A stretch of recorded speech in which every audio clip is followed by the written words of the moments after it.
Kodak'ның Xitaydan kechirim so'rashi Xitoyning xo'rikini o'stirdi.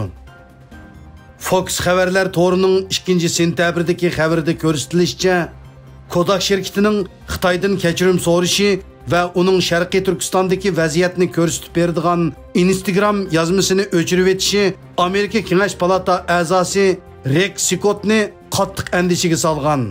Rex Scottning qarashicha, Xitoy Kommunistik partiyasi Sharqiy Turkistonda irqiy qirg'inchilik elib berayotgan bir mezgilda Xitoydan kechirim so'rash Xitoyning kishilik huquq dafsandichiligini jazmlashtirganlik va kuchlantirganlik bo'ladi ekan. Sekot yana bu voqea to'g'risida Kodak shirkatining bosh ijroiya amaldoriga xat yozgan bo'lib, u xatida Kodak shirkatining bu qilmishi Xitoy Kommunistik partiyasining Sharqiy Turkistondagi Uyg'ur va boshqa oz sonliq millatlarga qaratgan kishilik huquq dafsandichiligini davomlashtirishga yo'l ochib beradiganligini tilga olgan. Padişalar iştini ve kişilik hukuk krizisi. Amerika'da çıkıdığan Fox xabarlar to'ri 3-sentabr siz yaqtırdıgan padişalar iştini qanda qilib kişilik hukuk krizisiga has qo'shidi sarlaviylik maqola e'lon qilgan bo'lib, maqolada avtor Xitoyning boshqa nurg'un davlatlar uchun kiyim-kechak import qiladigan eng cho'ng davlat ekanligini, 2002-yildan 2020-yilgacha Xitoy Amerika uchun eng cho'ng kiyim-kechak manbasi bo'lib kelganligini o'tirg'i qo'ygan. Dunyo miqyosidagi kiyim-kechak ehtiyojini qondirish uchun nurg'un davlatlar Xitoydan iborat bu yakki manbaga haddidan ziyoda tayanganlikdan Xitoyda zo'r darajada axloq masalasi ko'rilgan. 2017-yildan boshlab Xitoy Kommunistik partiyasi Sharqiy Turkistonda keng ko'lamlik jazo lagerlari ta'sis qilib, lagerga qamalgan begunoh Uyg'urlarni qul ishchi o'rnida ishlatgan. Xitoy yana dunyodagi eng cho'ng jip import qiladigan davlat bo'lib, bu paxta jiplar Zara'ning yozliq kiyimlari, Gap'ning maykasi, Yaponiyadagi barcha setish shirkati Moji'ning doppa, paypoq va padişalar ishtinining xom ashyosi hisoblanadi ekan. Hozirgacha chet eldagi nurg'un shirkatlarning ta'minlash zanjirining Xitoydagi majburiy emgakka chetishlik ekanligi o'tirg'i chiqqan bo'lib, maqolada kundalik turmushimizda ishlatadigan nurg'un mahsulotlarning Xitoydagi majburiy emgak bilan bevosita yoki vositalik aloqasi bo'lishi mumkin ekanligi alohida ta'kidlangan. Xitoy xalqarodagi qarshilikning kuchayishiga qaramasdan qishliq olimpikga tayyorlik qilishni davomlashtirdi. Hindistonda chiqadigan Republic World xabarlar to'rining 4-sentabrdagi xabariga ko'ra, Xitoy hukumatı xalqaro chegaralarni ochib, kelar yili 2-oyda Xitoyda o'tkaziladigan 2022-yillik qishliq olimpik tanarkat musobaqasiga qatnashchilarning Xitoyga bexatar yetib kelishiga sharoit hozirlagan.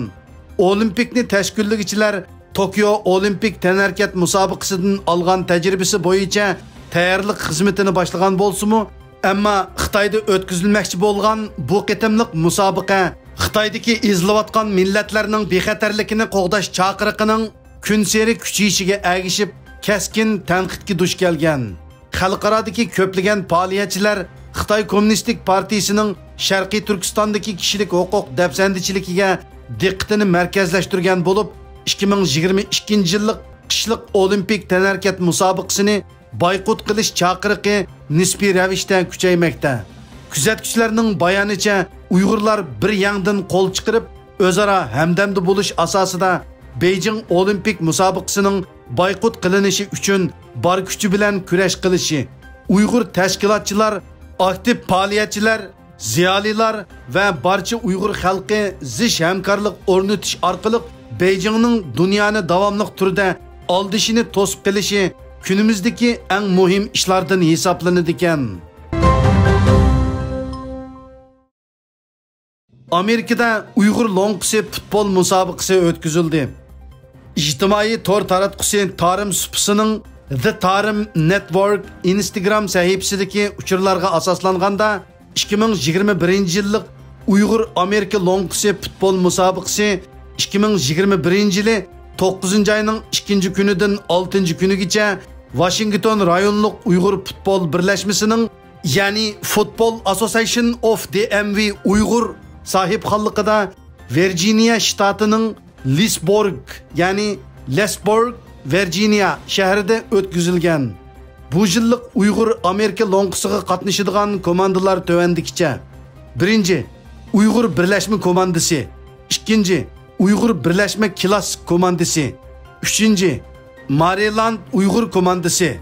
4. San Francisco Uyg'ur komandasi. 5. Boston, New York Uyg'ur birlashma komandasi. 6. Izchilar komandasi. Hal qilg'ish musobaqada Virginia shtatidagi Uyg'ur United komandasi chempionlikka erishgan.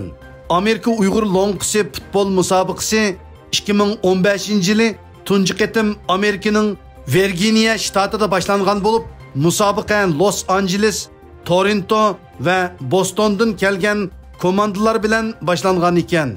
Ilgilanishicha 2019-yili Amerika, Kanada, Norvegiya, Shvetsiya, Gollandiya, Germaniya, Belgiya, Fransiya va Avstraliyadagi Uyg'ur futbol komandalari birlashib Sharqiy Turkiston futbol jamiyatini qurib chiqqan ekan.